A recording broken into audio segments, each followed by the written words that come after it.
It is officially 6 months since Google released the Pixel 7 and the Pixel 7 Pro. These are two great phones, but it is no secret that the Pixel 7, which has a smaller form factor, the lack of a telephoto lens, and the price tag of $599 is more favored than the Pixel 7 Pro, and it was crowned Smartphone of the Year for 2022.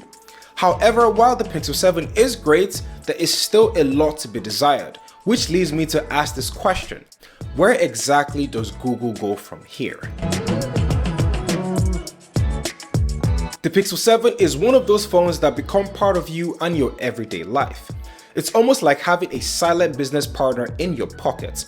It's always there, always reliable when called upon, and I found myself always picking up the Pixel 7 over the 7 Pro because of its ease of use.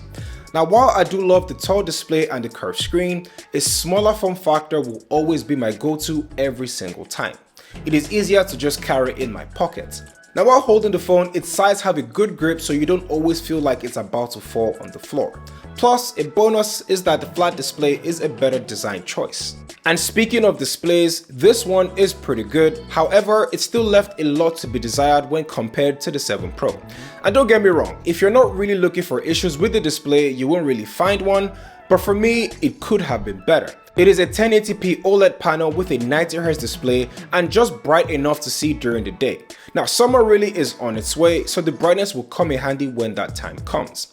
Now, the fingerprint reader is just as consistent as the first day I unboxed this phone, and credit to Google as the Pixel 6 was an utter disaster. Face Unlock has also improved.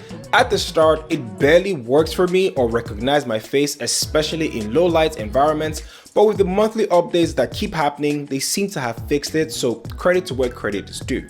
At the bottom, you have stereo speakers that are loud enough for music or your radios or even your podcast. However, I do wish it gave more bass than it originally has.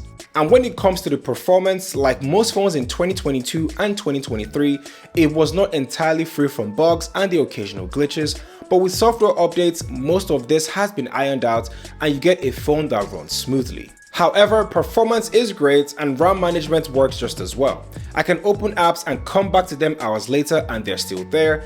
Apps open rather quickly, and even when you're taking pictures, it's pretty straightforward without any lags. Now, where it falters just a little bit is with this cooling system. Now, it does get warm sometimes when you're playing games or you're watching a lot of videos, and it's nothing too crazy, but it's just something that you should think about before you buy this phone. Also, the battery here is pretty good. You get a solid 5 to 6 hours of screen time depending on your use, and if you're just home chilling with Wi-Fi enabled, you most likely will get more battery time with your phone. On the other hand, if you have 4G or 5G enabled, then your battery will drain a lot faster and you might find yourself charging your phone as soon as you get home, or worse, it might die before you even do. Now, when it comes to charging, the Pixel is still behind with its charging speeds. Even with this 30-watt charger, it takes about an hour and a half to get from 0 to 100%. If you only charge this once a day when you're about to go to bed, then I think you should be fine.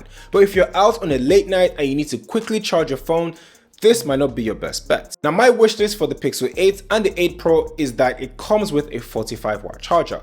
Now, I know I can't be nitpicking at the moment because when you think about it, the Galaxy S23, which is $200 more expensive, only comes with a 25-watt charger. Alright, software. This is what the Pixel devices are really known for. Google is a software company, and it is no surprise that they have leaned very hard into what they're good at and produced the Tensor G2 chip.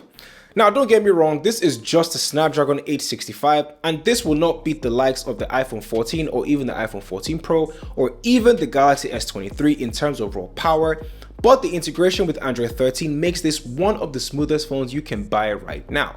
From using Magic Eraser to photo and blur, using the voice dictation on the recorder app to take notes online and offline, to even using Google Translate when you're abroad if you do not understand the language. Now, as I said, the Pixel 7 feels like the silent business partner that improves the quality of your life. Now, it goes without saying that I use these features at least once per week as I live in a diverse area in Canada. I have done a video in detail highlighting the features that are unique to the Pixel 7, so if you're interested in that, I'll leave a link down in the description. Now, you know it's not a Pixel video if we do not talk about those cameras. Now at this point in time, pixels and cameras are synonymous with each other, and you have the best point and shoot camera in the smartphone industry. Yes, it does lack a telephoto lens. I know video needs improvement, but at the end of the day, the images you get from the Pixel 7 is second to none. It's great in terms of color balance and accuracy. The dynamic range is also pretty good, and it also has real tone, which is an underrated feature because this feature gets my exact skin tone as a black person. Now I don't stress this enough because the iPhones or even the new Galaxy S23 and the S23 Ultra either make my skin look a lot darker or even lighter or even orange. It's pretty weird. Low light photos or nighttime shots are just as good, and I still believe that Google are the kings of photography, and that is not changing anytime soon. Now the Pixel 7 is not the flashiest phone, it's not the most spec'd out device in the smartphone industry, it is quite far from it, and I think that is the point. If you want a phone that ticks all the boxes, that is clean and simple, and at a ridiculous low price of $599, it is hard for me not to recommend this phone to people. But there is always a but. The Pixel 7a is poised to be announced next month, and if you know the A series devices, it is more of a budget-friendly option than the flagship phones of that year. So if you're really on a budget, you can give this about a month or two before you pull the trigger on what phone to settle on. Thank you guys for watching this video, and what do you think about the Google Pixel 7? Comment down below and let me know.